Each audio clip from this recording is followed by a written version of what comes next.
if you're going to use it in the long term, you are risking liver damage. Hello, Dr. Joe here. So, is the supplement that you're currently using, could it be on the list of the supplements that I'm going to be talking about today? Because in today's video, I'm going to be sharing with you 7 supplements that are toxic to your liver. Okay, 7 supplements that are toxic to your liver. And one of the ones you're using may just be on this list. So be on the lookout. So let's just dive straight in. So it's all about 7 herbal supplements that are toxic to your liver. That is what we're going to be talking about now. The first one is Casia Cinnamon.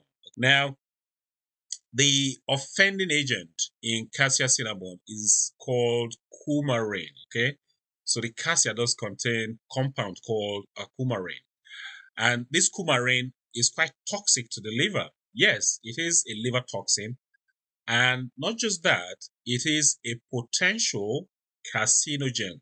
So it's something that you really need to be careful about if you are using cassia. And I'll say here that if you're using very small amounts, that's okay. That is you're safe. But bear in mind that a teaspoon a day of cassia cinnamon can cause liver toxicity. Yes, just 1 teaspoon a day is enough to cause problems for your liver. So something to bear in mind. Okay, you want to keep it really small. Now, the advice is that you should use no more than 0.1 milligram per kilogram body weight per day of cassia cinnamon. That amount is considered to be in the safe zone. Now, if you want to be extra safe, what you need to do then is actually to use the twin sister, okay, of cassia, which is Ceylon cinnamon. If you can get your hands on Ceylon cinnamon, it is safer, and it's best you use that because the Ceylon does not have the coumarin that the cassia does have. So, that's a very nice alternative for you there. And supplement number 2 that is toxic to the liver is Panas Ginseng. Okay, Panas Ginseng. Now, Panas Ginseng, the reason it can cause problems for your liver is because it can inhibit the liver enzyme that is called CYP453A4. Because this is one enzyme that helps us break down a lot of toxins, a lot of medications that we use. So if it is inhibited, then it's going to interact with those medications, and that will increase the toxicity of those medications. So it's like, ginseng sort of works hand in hand with some of those medications. And examples of those medications will be statins. Okay, so if you're using Panas Ginseng in combination with these medications here, statins, you are asking for trouble. If you use Panas Ginseng with imatinib, which is a medication that is used for blood cancers like leukemia, you're also asking for trouble for your liver. Another medication that doesn't bode well with Panas Ginseng is ratiagravir, is a medication that is used for HIV management. So these medications, they don't really pair well with Panas Ginseng. If you're using Panas Ginseng and you are on any of these, you want to be careful because you'll be asking for trouble for your liver.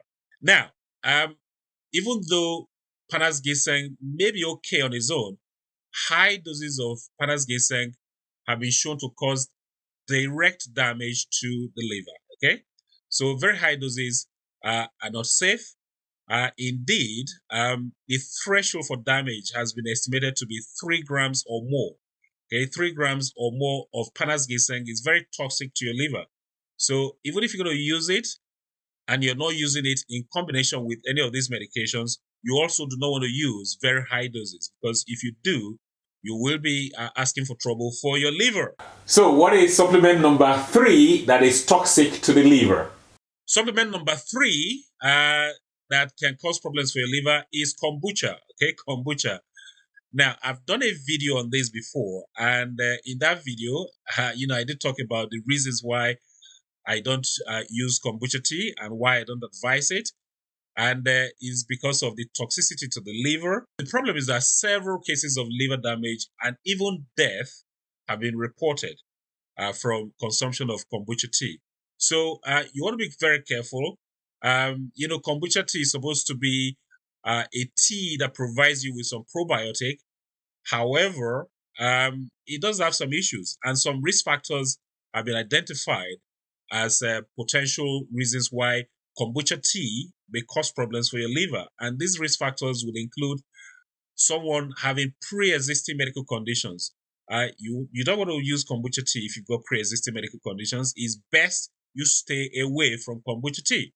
And also, over consuming kombucha tea, you will be asking for trouble for your liver as well, because liver toxicity will just be around the corner. So these are some of the risk factors that have been identified in association with consuming kombucha tea. And if any of these applies to you, please, it's best you stay away from using kombucha tea. How about we talk about supplement number 4 that can hurt your liver? Supplement number 4 that can cause problems for your liver is black cohos. Okay, black cohos. And this is a very sad one, because this is one supplement that I have recommended to women before, because we tend to use it for management of menopause. But it's been found that black cohos can cause problems for the liver. Ranging from simple jaundice to liver failure. They have been reported, with the use of black cohos. So if you're using it, you also want to be very careful as well, because toxicity to the liver could occur as a result of using black cohos for menopause management. And now, supplement number 5 that is harmful to your liver. Supplement number 5 that can cause problems for your liver is kava. Okay, kava. And this is one that really touches me, because I got to tell you, this kava is one of the best anti-anxiety supplement out there. Honestly, it's very, very good for anxiety. But sadly, it can cause problems for us, in our liver. And like I said before, kava is very good for mood and anxiety. It regulates your mood, it modulates your mood, and it actually makes anxiety melt away. It's something that I highly recommend for anxiety. However, it is toxic to the liver. That's the truth. Because cases of hepatitis, which is inflammation of the liver, ending in liver failure, have been reported with kava. And some of those cases have required liver transplant and even death as well. So this is something that we want to be careful about, using kava. Even though it's very nice for mood, even though it's very nice for anxiety regulation, we want to be very careful with it. Now, the toxicity of kava is such that it's been banned in a lot of European countries, but it's still allowed in the US because the FDA actually advises consumers to be aware of the potential risk of liver failure associated with kava containing products. So that is just the warning that the FDA puts out, but in some European countries, the kava has become a no-no. So just before we continue, a quick plug. This is my book on managing high blood pressure with lifestyle approach. Links to get a book right below this very video. So let's talk about supplement number 6 that can hurt your liver. Supplement number 6 that can cause problems for our liver is Skullcap. Okay, Skullcap. And this is another medication that is used to manage anxiety and stress and insomnia. And it's particularly good for all of those conditions, just like kava. But the fact remains the same, that it is toxic to the liver. But research has shown that the first 3 months of starting Skullcap, those are the worst months where liver damage is more likely to occur. So I suppose if you use Skullcap beyond 3 months, then you could say, that you're tolerating it well, in which case you may want to continue, but you need to keep an eye on your liver function. And now let's talk about supplement number 7 that can hurt your liver. Supplement number 7 that is toxic to the liver is niacin. Okay, niacin.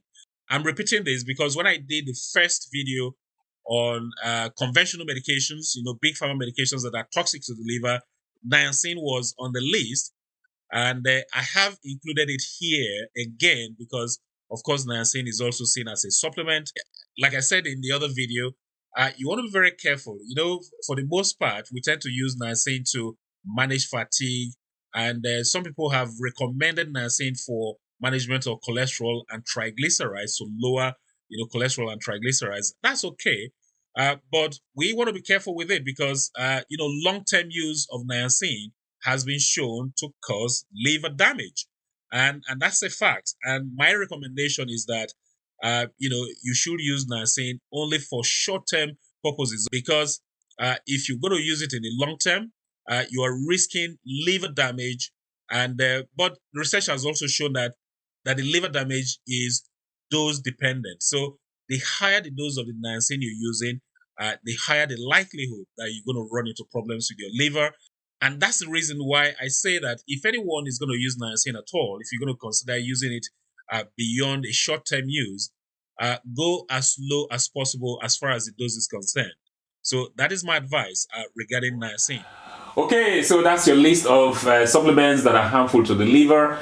Now, there are two more supplements that I need to talk about because you need to be aware of them. Now, I have not included them in this very video because I wanted to keep the video a little bit short.